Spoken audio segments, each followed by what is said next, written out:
Quality और consistent performance के लिए सिर्फ सिल्वर पंप्स एंड मोटर्स, नाम याद रखना।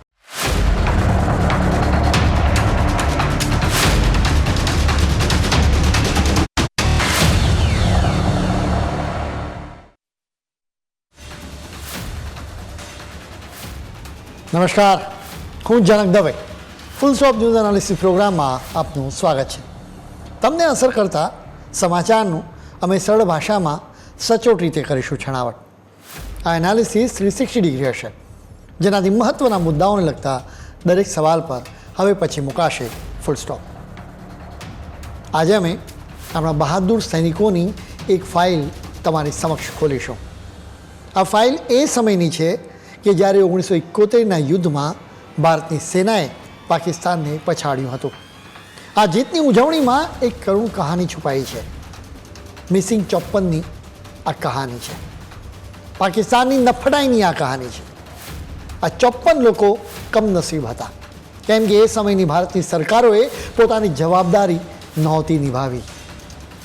બીજી તરફ 2019માં વિંગ કમાન્ડર અભિનંદન વર્ધમાનને સન્માન સાથે ઘરે લાવવામાં આવ્યા હતા. અભિનંદનનું પ્રકરણ ભારતની તાકાત પણ રજૂ કરે છે. આજે અમે આ બંને કેસીસ વિશે વિગતે વાત કરીશું.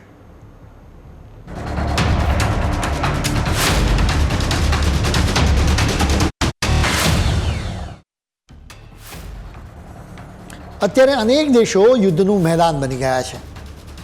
રશિયાએ 2022ની 24મી ફેબ્રુઆરીએ યુક્રેન પર આક્રમણ કર્યું હતું.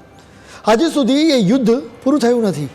એ પછી તો મધ્ય પૂર્વમાં યુદ્ધના એક પછી એક ઘણા મોરચા ખુલી ગયા છે. દુનિયામાં ક્યાંય પણ યુદ્ધ થાય તો 4 જ શક્યતા રહેલી છે. પહેલાં તો યુદ્ધ લડનારો દેશ જીતી જાય અને એના સૈનિકો સુરક્ષિત રીતે પોતાના દેશમાં પાછા આવે. હવે બીજી શક્યતા એ છે કે યુદ્ધ લડનારા દેશના સૈનિકોને ઈજા થાય.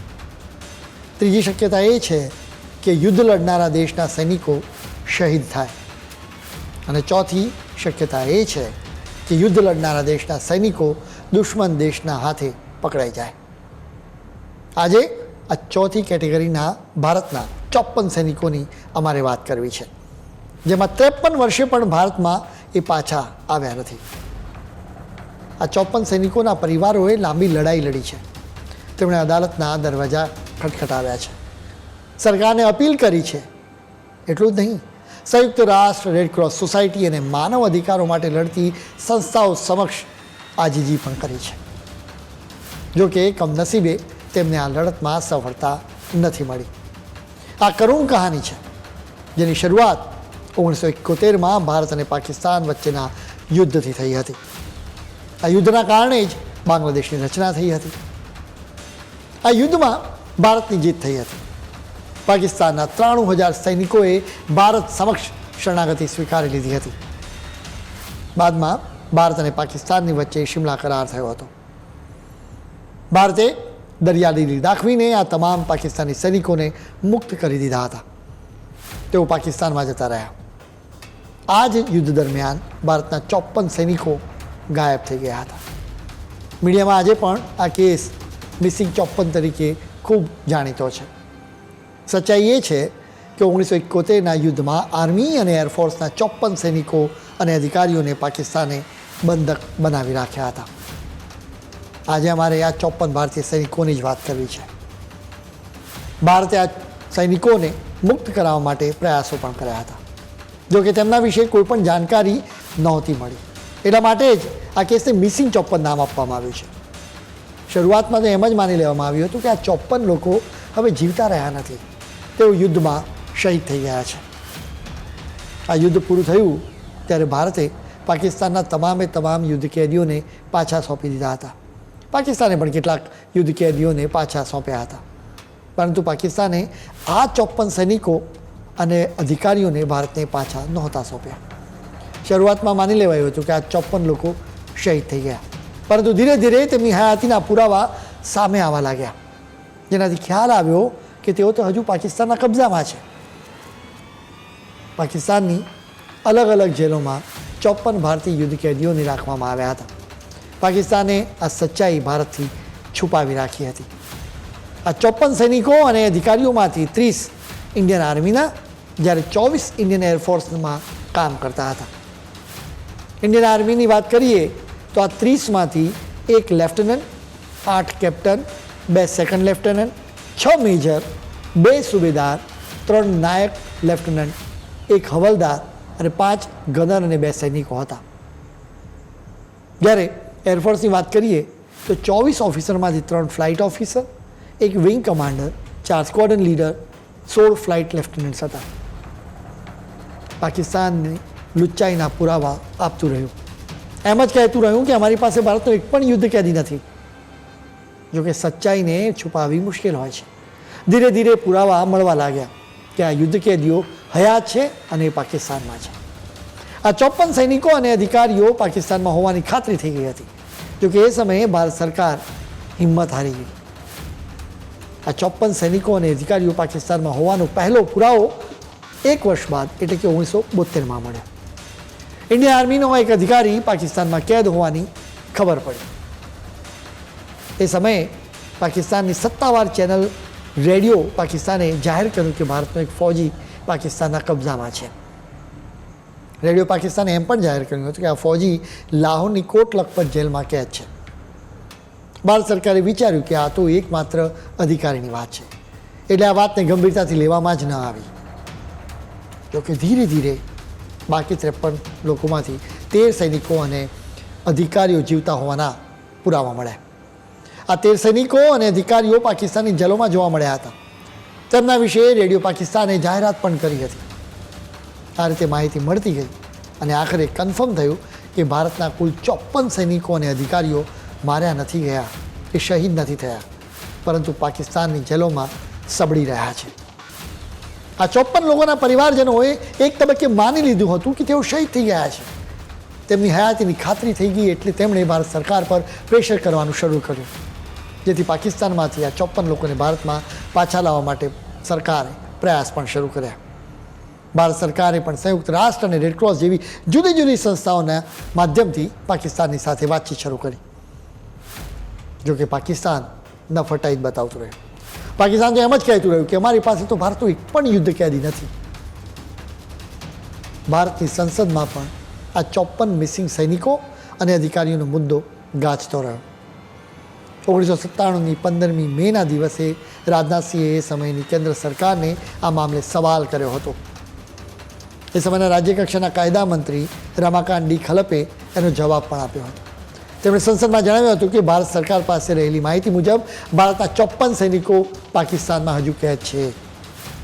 જોકે પાકિસ્તાન તો ખોટું જ બોલે છે કે એની પાસે ભારતનો એક પણ યુદ્ધ કેદી નથી. જેના પછી સંસદ સભ્ય અબની રોયે 2000ની 4મી મેના દિવસે આવો જ સવાલ પૂછ્યો હતો. એ સમયે રાજ્યકક્ષાના વિદેશ મંત્રી અજીત કુમાર પાંજાએ આ જવાબ આપ્યો હતો. તેમણે જણાવ્યું હતું કે ભારતનો એક પણ યુદ્ધ કેદી પાકિસ્તાની જેલમાં હોવાની પાકિસ્તાની નેતાઓ ચોખ્ખી ના પાડે છે. આ 54 લોકોના પરિવારજનો ભારત સરકાર પર ખૂબ જ દબાણ લાવતા રહ્યા. આ પરિવારોએ સંયુક્ત રાષ્ટ્ર અને રેડક્રોસની ઇન્ટરનેશનલ કમિટી સમક્ષ પણ રજૂઆત કરી હતી. આ રીતે આ 54 લોકોના પરિવારજનોએ લડાઈ ચાલુ જ રાખી. તમામ કોશિશ છતાં પણ ઉકેલ ન મળ્યો. જોકે આખરે એક આશાનું કિરણ જરૂર સામે આવ્યું, જેના વિશે અમે તમને વિસ્તારથી જણાવીશું, પરંતુ અત્યારે સમય છે એક બ્રેકનો.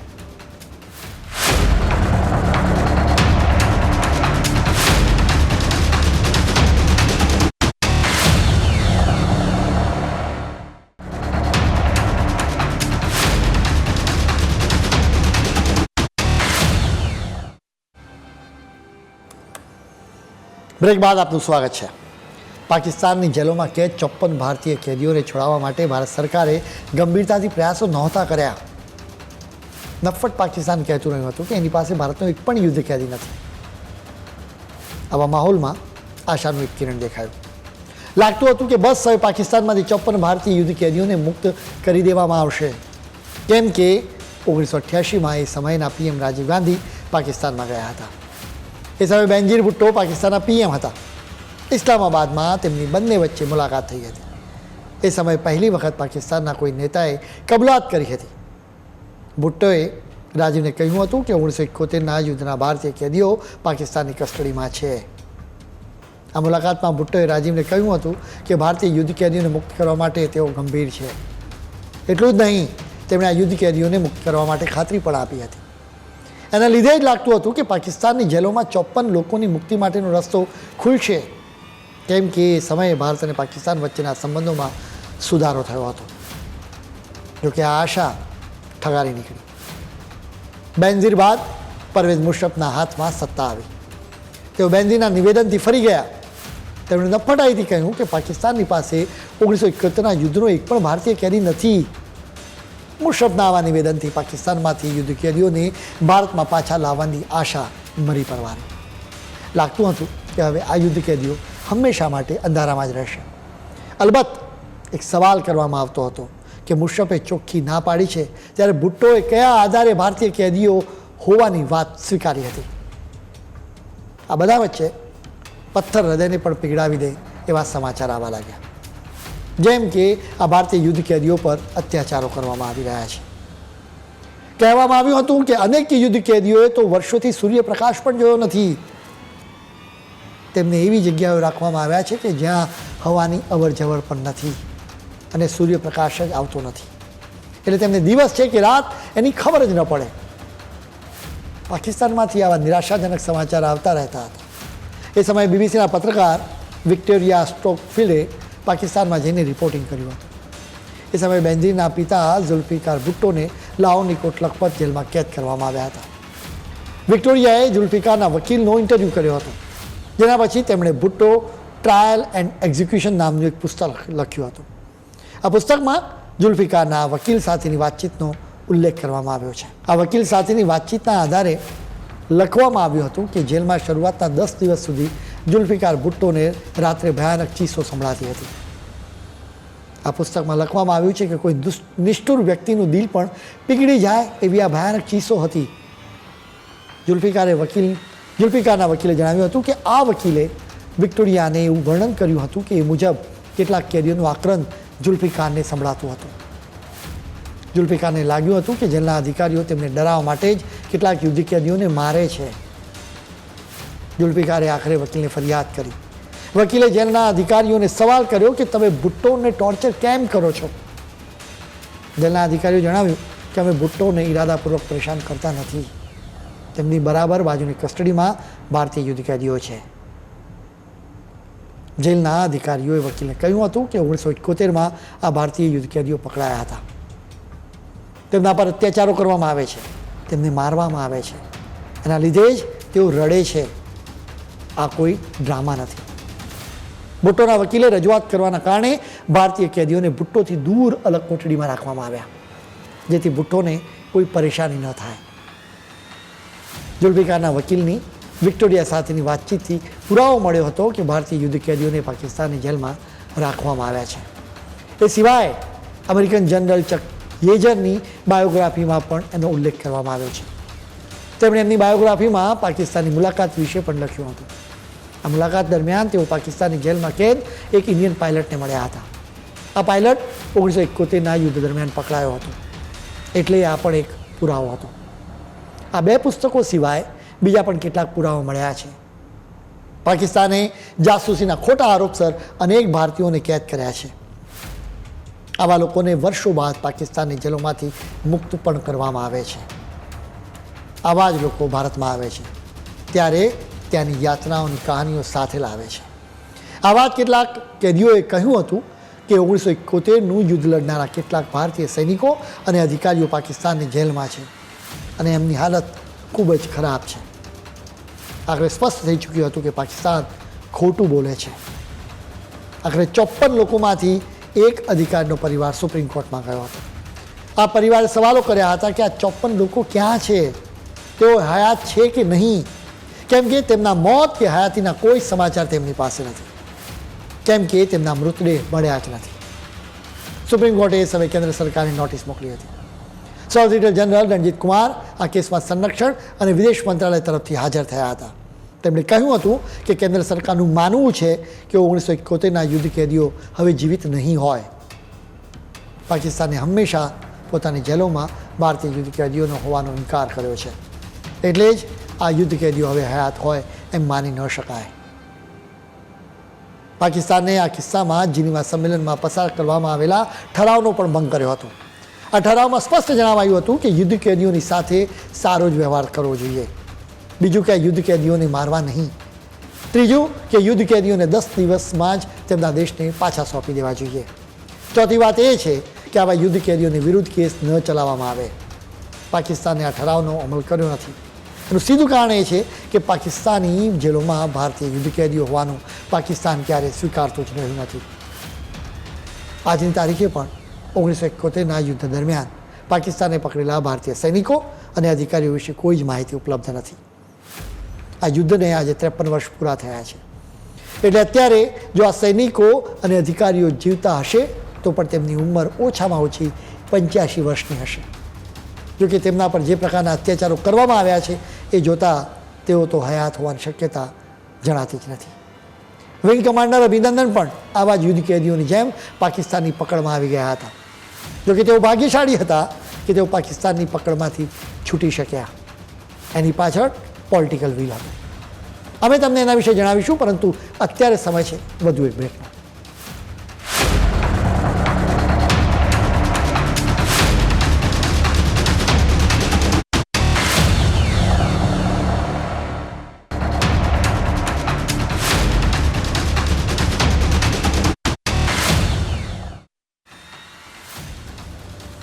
બ્રેક બાદ આપનું સ્વાગત છે. પાકિસ્તાનમાં કેદ 54 ભારતીય સૈનિકો અને અધિકારીઓની કરુણ કહાની અમે તમારી સમક્ષ રજૂ કરી. આ 54 લોકોની જેમ ઇન્ડિયન એરફોર્સના વિંગ કમાન્ડર અભિનંદન વર્ધમાન પણ પાકિસ્તાનમાં પકડાયા હતા. જોકે એ સમયે ભારત સરકારે પાકિસ્તાનને જડબાતોડ જવાબ આપવાની તૈયારી બતાવી હતી, એટલે અભિનંદન મુક્ત થઈ શક્યા. આ પ્રકરણની શરૂઆત 2019ની 14મી ફેબ્રુઆરી થઈ હતી. જમ્મુ કાશ્મીરના પુલવામા એરિયામાં CRPFના કાફલા પર ભયાનક આતંકવાદી હુમલો થયો હતો. દેશના 40 જવાનો શહીદ થયા હતા, જેના લગભગ 2 અઠવાડિયા બાદ જોરદાર એક્શન લેવામાં આવી હતી. 26મી ફેબ્રુઆરીની રાત્રે ઇન્ડિયન એરફોર્સના લગભગ 12 મિરાજ વિમાનો અંકુશ રેખાથી 80 કિલોમીટર અંદર પાકિસ્તાનમાં ઘૂસી ગયા હતા. એરફોર્સની આ ટીમે જૈશ-એ મોહમ્મદના અડ્ડાઓનો ખાત્મો બોલાવ્યો હતો, જેના જવાબમાં બીજા દિવસે સવારે 9:52 પાકિસ્તાનના રિએક્શન વિશે ઇન્ડિયન એરફોર્સને ખ્યાલ આવ્યો હતો. પાકિસ્તાનના 10 F-16 ફાઇટર જેટ્સે ઉડાન ભરી હતી. 8 મિનિટ બાદ આ 10 જેટ્સ ભારતની સીમામાં ઘૂસી ગયા હતા. ભારત તરફથી વળતો હુમલો કરવામાં આવ્યો હતો, જેના કારણે આ 10માંથી 9 જેટ્સ તો પાકિસ્તાનમાં તરત જ પાછા જતા રહ્યા હતા. 10:02 એક F-16 જેટે ઇન્ડિયન આર્મીના ઓઇલ સ્ટોરેજને ઉડાવવાનો પ્રયાસ કર્યો હતો. ભારત તરફથી આ ઓઇલ સ્ટોરેજનો બચાવ કરવા માટે તાબડતોડ ફાઇટર જેટ્સને મેદાનમાં ઉતારવામાં આવ્યા હતા. સુખોઈ અને MiG-21 બાઇસનને મોકલવામાં આવ્યા હતા. MiG-21 જેટમાં અભિનંદન વર્ધમાન હતા. પાકિસ્તાનના F-16 અને ઇન્ડિયન MiG-21ની વચ્ચે ફાઇટ થઈ હતી. 10:08 અભિનંદને F-16નો પીછો કરીને એને તોડી પાડ્યું હતું. જોકે બાદમાં MiG-21 પણ ક્રેશ થઈ ગયું હતું, પરંતુ અભિનંદન પેરાશૂટમાંથી નીચે ઉતર્યા હતા. અભિનંદન જમીન પર પડ્યા કે તરત જ તેમને લોકોનો અવાજ સંભળાયો હતો. તેમણે જોયું કે ગામના કેટલાક લોકો તેમની પાસે આવતા હતા. અભિનંદને આ ગામના લોકોને પૂછ્યું કે આ ભારત છે કે પાકિસ્તાન. આ લોકોએ કહ્યું કે આ તો ભારત છે. અભિનંદનને શંકા ગઈ.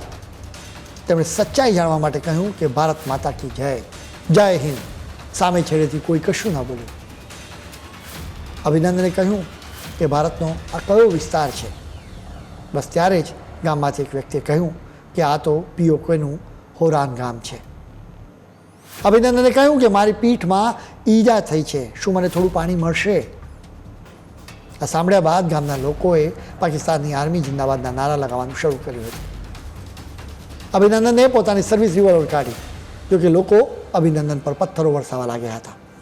અભિનંદનને સમજાઈ ગયું હતું કે તેઓ ફસાઈ ગયા છે. તેમની પાસે કેટલાક સંવેદનશીલ નકશાઓ અને દસ્તાવેજો હતા. ગામના લોકો પથ્થરો વરસાવવા લાગ્યા. અભિનંદન હવામાં ફાયરિંગ કરીને તેમનાથી દૂર ભાગવા લાગ્યા. ગામના લોકો તેમનો પીછો કરતા રહ્યા હતા. અડધો કિલોમીટર પછી અભિનંદન એક તળાવના કિનારે પહોંચ્યા હતા. તેમણે આ દસ્તાવેજોને પાણીમાં ડૂબાડીને ખરાબ કરી દીધા. કેટલાક દસ્તાવેજો તેઓ ખાઈ ગયા હતા, જેથી દુશ્મનના હાથે કશું ન લાગે. ગામના લોકોએ અભિનંદનને પકડી લીધા. તેઓ અભિનંદનને મારવા લાગ્યા હતા. આ ટોળામાંથી એક વ્યક્તિએ પાકિસ્તાનની આર્મીને અભિનંદન વિશે જાણ કરી હતી. પાકિસ્તાન આર્મીની ટીમ આવી પહોંચી. આ ટીમે ત્યાં જ અભિનંદનની પૂછપરછ કરી હતી. અભિનંદનને પોતાની ઓળખ આપી. તેમના ચહેરા પરથી લોહી નીતરતું હતું. અભિનંદનને પાકિસ્તાની સેનાના હેડક્વાર્ટરમાં લઈ જવામાં આવ્યા. અહીં પાકિસ્તાનની આર્મીના મેજરે પૂછપરછ કરી હતી. આ મેજરે અભિનંદનને કેટલાક સવાલો પૂછ્યા હતા, જેમ કે તેઓ કયા મિશન પર હતા, તેઓ કયું ફાઇટર જેટ ઉડાવી રહ્યા હતા. જોકે અભિનંદનને આ સવાલોના જવાબો નહોતા આપ્યા. આ દરમિયાન અભિનંદન પકડાયા હતા. એક ગામમાંથી એક વ્યક્તિએ અભિનંદનનો વિડીયો સોશિયલ મીડિયા પર પોસ્ટ કર્યો હતો. થોડી જ મિનિટ્સમાં આ વિડીયો ભારતમાં પહોંચ્યો હતો. આ વિડીયોથી ભારતને કન્ફર્મ થયું હતું કે અભિનંદન હયાત છે અને તેઓ પાકિસ્તાનની આર્મીની કસ્ટડીમાં છે. જેના કારણે પાકિસ્તાનની આર્મીએ પણ એક વિડીયો વાયરલ કર્યો હતો. અભિનંદનની પૂછપરછનો આ વિડીયો હતો. જોકે આ વિડીયો એડિટેડ હતો. આ એડિટેડ વિડીયોમાં અભિનંદન દ્વારા પાકિસ્તાની આર્મીની પ્રશંસા પણ કરવામાં આવી હતી. અભિનંદનનો વિડીયો વાયરલ થયા બાદ તરત જ ભારત સરકાર એક્ટિવ થઈ હતી. વિદેશ મંત્રાલયે એક્શન પ્લાન બનાવ્યો હતો. પાકિસ્તાનને ચોખ્ખો મેસેજ આપવામાં આવ્યો હતો કે જીનીવા સંધિનું પાલન કરીને અભિનંદન અમને પાછો સોંપી દો. વિદેશ મંત્રાલય પાકિસ્તાન પર પ્રેશર કરવા માટે UAE, Saudi Arabia, France, Russia, Britain, અમેરિકાના રાજદૂતોને એક સાથે બોલાવ્યા હતા. એક જ દિવસમાં 3 વખત તેમની સાથે વાતચીત કરવામાં આવી હતી, જેની પાછળનો ઈરાદો હતો કે આ દેશો અભિનંદનને મુક્ત કરવા માટે પાકિસ્તાન પર પ્રેશર કરે. ઇસ્લામાબાદમાં અમેરિકન એમ્બેસીમાં અમેરિકા, બ્રિટન અને ફ્રાન્સના રાજદૂતોની મિટિંગ બોલાવવામાં આવી હતી. આ મિટિંગમાં પાકિસ્તાનના અધિકારીઓ પણ હતા. મિટિંગમાં રાજદૂતો પાકિસ્તાનના અધિકારીઓને સમજાવતા હતા કે સ્થિતિ અત્યારે નાજુક છે. એ પછી ઓચિંતા સ્થિતિ બદલાઈ ગઈ. પાકિસ્તાનના ટોચના અધિકારીઓ સુધી એક નોટ પહોંચી હતી. પાકિસ્તાન આર્મીએ આ નોટ પહોંચાડી હતી. આ નોટમાં જણાવવામાં આવ્યું હતું કે ભારતે 9 મિસાઇલ્સનું મોઢું પાકિસ્તાન તરફ કર્યું છે. એટલે કે પાકિસ્તાન પર હુમલો કરવા માટે ભારતે તૈયારી કરી દીધી છે. ઇન્ડિયન એરફોર્સ ગમે ત્યારે પાકિસ્તાન પર ત્રાટકશે. પાકિસ્તાનને મેસેજ આપવામાં આવ્યો હતો કે જો અભિનંદનને છોડવામાં નહીં આવે તો પાકિસ્તાનનો વિનાશ કરવામાં આવશે. એ સમયે ઇસ્લામાબાદમાં તમામ દેશોની એમ્બેસીમાં સ્ટાફ આખી રાત જાગતો રહ્યો હતો. આખી રાત ઉજાગરા અને તણાવવાળી સ્થિતિ રહી હતી. એ સમયે પાકિસ્તાનના પીએમ ઇમરાન ખાન ડરી ગયા હતા. તેમણે પીએમ મોદીની સાથે વાતચીત માટેના પ્રયાસો કર્યા. ચારે તરફથી પાકિસ્તાન પર પ્રેશર કરવાની ભારતની રણનીતિ સફળ રહી હતી. આખરે અભિનંદન ભારતની ભૂમિ પર પાછા ફર્યા હતા. ભારત સરકારે પાકિસ્તાનને ધમકાવ્યું ન હોત તો અભિનંદન પણ મિસિંગ 54ની જેમ પાકિસ્તાનમાં જ આજે કેદ હોત. અભિનંદનની ભારત વાપસીથી દુનિયાને એક મેસેજ ગયો છે કે આજનું ભારત પોતાના સૈનિકોની સુરક્ષા અને સન્માનની સાથે કોઈ સમાધાન ન કરી શકે. ખેર, આજના ફૂલ સ્ટોપમાં આજે આટલું જ. નવા મુદ્દાઓ સાથે કાલે ફરી મળીશું. ત્યાં સુધી મને રજા આપશો. નમસ્કાર.